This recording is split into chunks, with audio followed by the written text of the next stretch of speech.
नागपूर ग्रामीण पोलिसांनी Deolapar police station हद्दीतील मोकनापूर येथील पोल्ट्री फार्मवर सुरू असलेल्या जुगार अड्ड्यावर मोठी कारवाई करत 27 आरोपींना अटक केली आहे।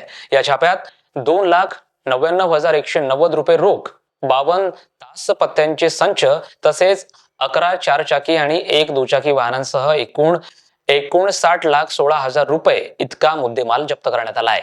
9 फेब्रुवारी 2025 रोजी सावनेर विभागाचे उपविभागीय पोलीस अधिकारी तथा सहाय्यक पोलीस अधीक्षक अनिल मस्के यांना गुप्त माहिती मिळाली की गणेश शरणागते यांच्या पोल्ट्री फार्म मध्ये जुगार सुरू आहे। ही माहिती नागपूर ग्रामीण जिल्ह्याचे पोलीस अधीक्षक हर्ष पोद्दार यांना कळवण्यात आली। त्यांनी तत्काळ कारवाईचे आदेश दिले।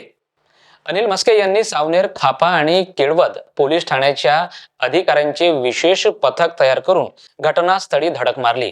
जेव्हा पोलीस पोल्ट्री फार्म मध्ये पोहोचले तेव्हा लाईटच्या उजेडात बरेच इसम जुगार खेळताना आढळले।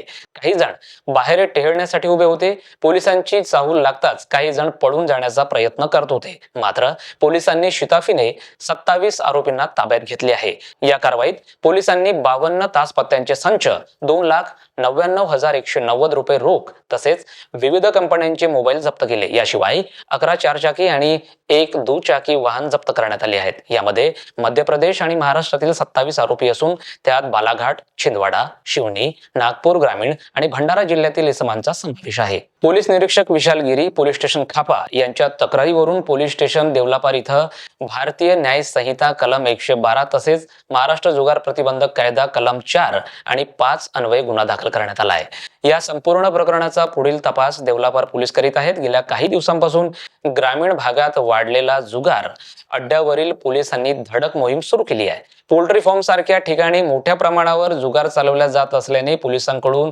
अशा अड्ड्यांवर कठोर कारवाई करण्यात येत आहे। रामटेक नागपूरवरून पंकज चौधरीची रिपोर्ट, महान्यूज 7 करिता।